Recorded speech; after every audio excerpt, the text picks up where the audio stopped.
सल्लल्लाहु अलैहि वसल्लम ने इरशाद फरमाया कि जिसको अल्लाह ताला ने माल दिया और उसने उससे ज़कात अदा न की तो क़यामत के दिन उसका माल गंजे सांप की शक्ल बनकर जिसकी आँखों पर 2 नुक्ते दाग की तरह के होंगे उसके गले का तोक बन जाएंगे।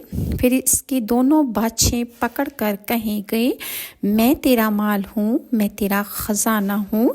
यानी इंसान ने जो माल दुनिया में इकट्ठा किया होगा वो सांप की सूरत इख्तियार कर जाएगा और फिर वो इंसान के गले में तोक की मानिंद लटक जाएगा और इंसान को बताएगा कि मैं तेरा वो माल हूँ कि जिसे दुनिया में तू जमा करता रहा।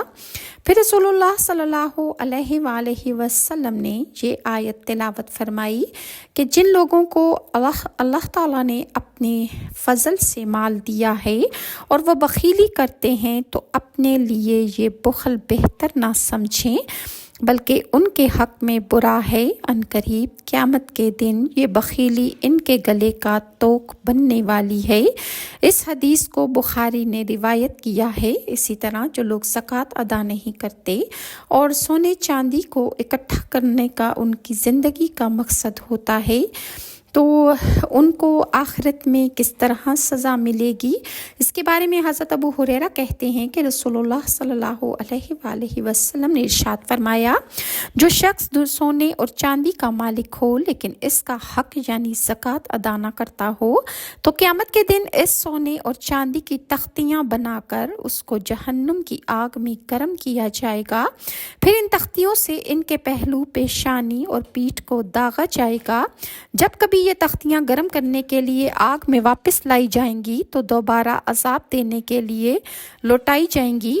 उनसे ये सलूक सारा दिन होता रहेगा कि जिसका अरसा 50,000 के बराबर है, जहाँ तक कि इंसानों के फैसले हो जाएंगे और अपना रास्ता जन्नत की तरफ वो देख लेगा या दोज़ख की तरफ। सहाबा इकराम ने अर्ज़ किया कि या रसूलुल्लाह फिर ऊँटों का क्या मामला होगा? आपने इरशाद फरमाया कि जो शख्स ऊँटों का मालिक हो और वो उन यानी ऊँटों का हक़ यानी ज़कात अदा ना करता हो और इसके हक़ से ये भी है कि पानी पिलाने के दिन दूध दोहे और मसाकीन को पिला दे, वो क़यामत के दिन एक खुले मैदान में औंधे मुँह लिटाया जाएगा और वो ऊँट बहुत मोटे होकर आएंगे। इनमें से एक बच्चा भी कम ना होगा। वो इसको अपने खुरों यानी अपने पाँव के नीचे रोन डालेंगे और अपनी मुंह से वो उनको काटेंगे।